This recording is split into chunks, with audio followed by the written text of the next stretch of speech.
নমস্কার, সবাইকে স্বাগত সুজিত পাঠক অ্যাস্ট্রোলজি চ্যানেলে। আজকে আমি বলবো সেপ্টেম্বর মাসের রাশিফলের কথা। যে রাশিফল নিয়ে আমি আজকে আলোচনা করব সেটি হলো মকর রাশি।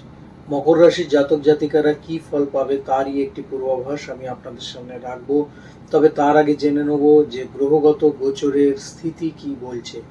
বৃহস্পতি অবস্থান করছে বৃষ রাশিতে, মঙ্গল অবস্থান করছে মিথুন রাশিতে, বুধ অবস্থান করছে সিংহ রাশিতে রবির সাথে, শুক্র নিচস্থ অবস্থায় কন্যা রাশিতে অবস্থান করছে, সঙ্গে আছে কেতু, শনি বক্রী অবস্থায় তার স্বগৃহ কুম্ভ রাশিতে অবস্থান করছে এবং মীন রাশিতে অবস্থান করছে রাহু। এই হলো গোচরগত স্থিতি। এবারে বলবো গোচরের সঞ্চার কি হচ্ছে। 17 তারিখ অর্থাৎ 17ই সেপ্টেম্বর রবি সে সিংহ রাশি ছেড়ে কন্যা রাশিতে প্রবেশ করছে। 19 তারিখ শুক্র তার নিচস্থ অবস্থা ছেড়ে প্রবেশ করছে তার স্বক্ষেত্র তুলা রাশিতে এবং 23শে সেপ্টেম্বর সর্বশেষ গোচর করছে বুধ, সে গোচর করে প্রবেশ করছে তার স্বরাশি কন্যা রাশিতে। এই হলো গোচরগত গ্রহের অবস্থান এবং তার সঞ্চার। ওভারঅল দেখতে গেলে পরে মকর রাশির যা পাওয়া যাচ্ছে, প্রতিযোগিতায় জয়লাভ, প্রফেশনে শুভ ফল এবং বাক্যের দ্বারা তার শত্রু সৃষ্টি, অর্থাৎ ভালো কথা বললে কিন্তু সেখানে শত্রু লাভ তৈরি হয়ে যাবে তার। প্রথমেই চলে আসবো মকর রাশির শরীর স্বাস্থ্যের বিষয় নিয়ে। প্রথমত তাদের স্কিন জাতীয় কোনো সমস্যা বা স্কিনে কোনো রকম র্যাশ বেরোবার একটা সম্ভাবনা পাওয়া যাচ্ছে। এছাড়া পিত্তজনিত কোনো সমস্যায় তারা ভুগতে পারে, গ্যাস, অ্যাসিডিটি এই ধরনের কম বেশি সমস্যা তারা ভুগবে বলেই মনে করা হচ্ছে। এই সেপ্টেম্বর মাসে তাদের খাদ্যাভ্যাস অবশ্যই ঠিক করতে হবে, নাহলে পরে কিন্তু সমস্যার জায়গা অবশ্যই তৈরি হবে। যারা নার্ভের সমস্যায় ভুগছেন তাদের নার্ভের সমস্যা একটু বাড়বে, হয়তো কোনো রকম নিউরোপ্যাথি সমস্যা তৈরি হতে পারে, পায়ের থেকে হাঁটু পর্যন্ত অবশ হয়ে যাওয়া বা সেখানে পিঁপড়ে কামড়ানোর মতন জ্বালা যন্ত্রণা, এই সব ধরনের কোনো সমস্যা তৈরি হবে। চলে আসবো শিক্ষাক্ষেত্রে। কেমন থাকবে মকর রাশির শিক্ষার্থীদের এই সময়টা অর্থাৎ এই সেপ্টেম্বর মাস। অবশ্যই যারা মাধ্যমিক উচ্চ মাধ্যমিক ক্ষেত্রে পড়াশোনা করছেন তাদের ক্ষেত্রে ভালো সময় একটা। কিছু ক্ষেত্রে হয়তো মনোযোগের অসুবিধা দেখা দিতে পারে, কিন্তু সেই রকম বড় মাত্রার কিছু নয়।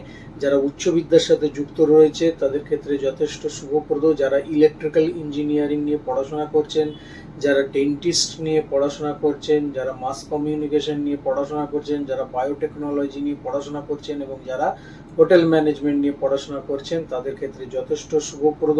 যদি ফ্যাশন ডিজাইনিং নিয়ে আপনার কোনো কোর্স চলতে থাকে বা পড়াশোনা করবেন ভাবছেন বা করছেন, তাদের ক্ষেত্রেও কিন্তু বেশ শুভ একটা জায়গা অবশ্যই পাওয়া যাচ্ছে এই সেপ্টেম্বর মাসে। চলে আসবো ফ্যামিলি ক্ষেত্র নিয়ে। কেমন থাকবে আপনাদের ফ্যামিলির জায়গা। অবশ্যই শুভপ্রদ থাকবে, বাবা ও মায়ের সাথে ভালো সম্পর্ক তৈরি হবে, তাদের পরামর্শে আপনার জীবন যে গতি সেটা সুন্দরভাবে এগিয়ে যাবে এবং আপনি সুন্দরভাবে আপনার যে পারিবারিক ক্ষেত্র আছে, ফ্যামিলি ক্ষেত্র, সকলকে নিয়ে এগিয়ে যেতে পারবেন। আপনার ফ্যামিলিতে কোনো রকমভাবে কোনো শুভ অনুষ্ঠানের একটা জায়গা পাওয়া যাচ্ছে, হয়তো পুজো আচ্ছাও হতে পারে বা কোনো ধর্মীয় রিলিজিয়াস কোনো বিষয়বস্তু নিয়েও আপনাদের গৃহে স্বজন সমাগমের জায়গা তৈরি হতে পারে। সামাজিক ক্ষেত্র বেশ ভালো থাকবে এবং সমাজে আপনার একটা প্রতিষ্ঠার জায়গা থাকবে, আপনি যেটা বলবেন সেটা কিন্তু লোকে শুনবে। চলে আসবো আপনাদের আর্থিক ক্ষেত্র নিয়ে। কেমন থাকবে আপনাদের আর্থিক ক্ষেত্র। বৃহস্পতি আপনার রাশিভাবে দৃষ্টি প্রদান করছে, অবশ্যই আপনাদের ক্ষেত্রে বেশ ভালো একটা জায়গা তৈরি করে দেবে এবং আর্থিক জায়গায় সুস্থিরতা নিয়ে আসবে। তবে যেটা বিষয় সেটা হচ্ছে মঙ্গলও কিন্তু আপনাদের দ্বাদশভাবে দৃষ্টি প্রদান করছে, যার ফলে কিন্তু খরচের জায়গা তৈরি হবে। সেটা আপনি হয়তো কোনো প্রপার্টি লাভের জন্য করতে পারেন, সেটা কোনো রকম বাহন ক্রয়ের জন্য করতে পারেন। এই খরচগুলো আপনাদের কম বেশি দেখা দিতে পারে, অথবা আপনার গৃহ রিনোভেশন হবে তার জন্য আপনি খরচ করতে পারেন। তবে এই নয় যে অর্থ আপনার হাতে আসবে না, অর্থ যথেষ্ট পরিমাণে আসবে এবং সেই পরিমাণ আপনার খরচাও কিন্তু থাকবে, অর্থাৎ সমতা একটা বজায় থাকবে। ওভারঅল দেখতে গেলে পরে আর্থিক ক্ষেত্র ঠিকই থাকবে এবং আর্থিক ক্ষেত্রে আপনার সমতা বজায় থাকবে, যেরকম আয় আসবে সেরকম ব্যয়ও থাকবে। যারা চাকরি ক্ষেত্রে রয়েছেন তাদের ক্ষেত্রে বলবো সরকারি চাকরি করুন চাই বেসরকারি চাকরি করুন, আপনাদের কিন্তু প্রচন্ড কাজের চাপ বাড়বে এবং দায়িত্বও বাড়বে। তার সাথে সাথে আপনারা নতুন ডেজিগনেশন হোল্ড করবেন এবং আপনারা কিন্তু আপনাদের কর্মক্ষেত্রে যথেষ্ট দাপটের সাথে কাজ করতে পারবেন। 19 তারিখের পর থেকে জায়গাটা আরো ভালো হবে এবং আপনি আপনার যে যোগ্যতা তা প্রমাণ করতে পারবেন কর্মক্ষেত্রে, বিশেষত যারা প্রশাসনিক ক্ষেত্রে রয়েছেন, যারা রেল ইলেকট্রিসিটিতে রয়েছেন, অথবা যারা ফুড ডিপার্টমেন্টে চাকরি করছেন, যারা হেলথ ডিপার্টমেন্টে চাকরি করছেন, তাদের ক্ষেত্রে যথেষ্ট ভালো জায়গা কিন্তু পাওয়া যাচ্ছে। তবে একটা কথা, গুপ্ত শত্রু থেকে সাবধানে থাকবেন। যে লোকটা আপনার পাশে বসে আপনার সাথে মজা করে কথা বলছে, সেই কিন্তু গুপ্তভাবে আপনার সাথে কোনো রকম শত্রুতা করতে পারে, যার ফলে কিন্তু কিছু সমস্যা তৈরি হবে। বিশাল কিছু নয়, কিন্তু ছোটখাটো সমস্যা হলেও সমস্যা তো। যারা ব্যবসা করছেন তাদের ক্ষেত্রেও শুভ সংবাদ। অবশ্যই আপনাদের ব্যবসার জায়গা খুব ভালো থাকবে, বিশেষত যারা প্রকাশনাতে রয়েছেন, অর্থাৎ প্রকাশনা ব্যবসার সাথে যুক্ত, যারা কাগজপত্রের ব্যবসা করছেন, যারা স্টেশনারি ব্যবসা করছেন, যারা নার্সারির ব্যবসা করছেন, তাদের সকলের ক্ষেত্রে কিন্তু খুব ভালো একটা জায়গা পাওয়া যাচ্ছে এই সেপ্টেম্বর মাসে।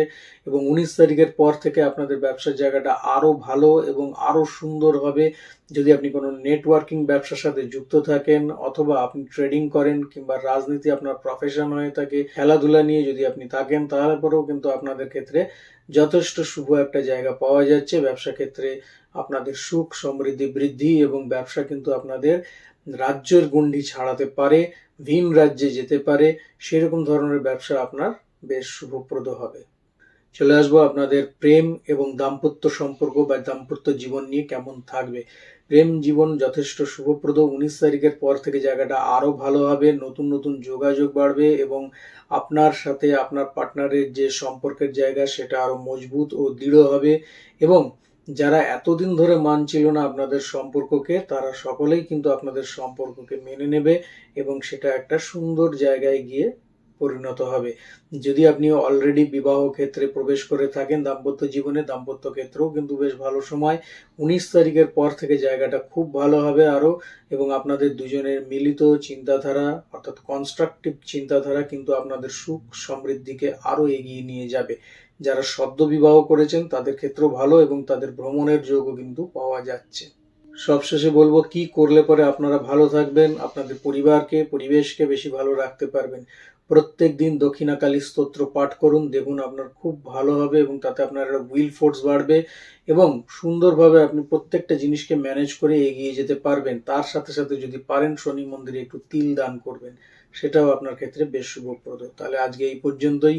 আগামী দিন আরো কোনো ভিডিও নিয়ে আমি আপনাদের সামনে উপস্থিত হচ্ছি। ততক্ষণের জন্য সবাই ভালো থাকুন, সুস্থ থাকুন, এবং অবশ্যই আমার চ্যানেলের সঙ্গে থাকুন। নমস্কার।